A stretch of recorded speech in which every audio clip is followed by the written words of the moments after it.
आपको बता दें, कल इसी शो में ठीक इसी वक्त हमने एक चेतावनी की ओर इशारा किया था। हमने कहा था यमन पर इजराइल बड़ा हमला कर सकता है और हुआ बिल्कुल वैसा ही। आपके साथ इस वक्त मैं हूं सुरभि शर्मा और अब इजराइल के हमले के बाद आगे कौन सा खतरा दस्तक दे रहा है, बड़ी इंफॉर्मेशन होगी आपके सामने।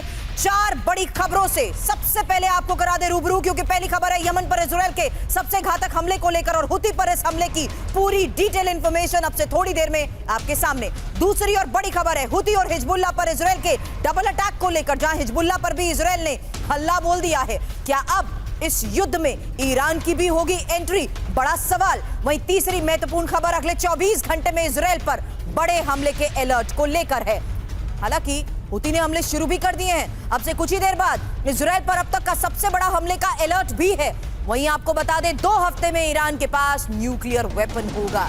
4 बजे की ये चौथी बड़ी खबर, क्योंकि कौन इसको लेकर कर रहा है दावा, कैसा है ये दावा और क्या ईरान से न्यूक्लियर वॉर की होगी शुरुआत। बड़े सवाल होंगे एक्सपर्ट्स के साथ, लेकिन शुरुआत और तस्वीर हुती से बदले के साथ साथ बड़ी तस्वीर। हालांकि सेंट्रल गाजा में इजराइल के घातक हमले को लेकर एक बड़ी खबर आपको बता दें, जहां नुसीरत कैंप में इजराइल की बमबारी की अब तस्वीर होगी आपके सामने और हमास के ठिकाने को कैसे किया गया तबाह, देखिए।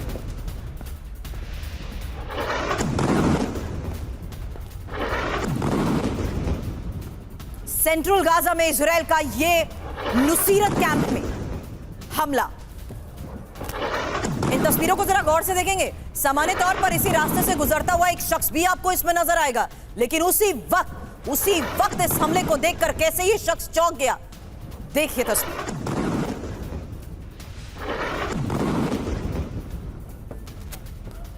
सेंट्रल गाजा में इजराइल का ये एक और विध्वंसक वार।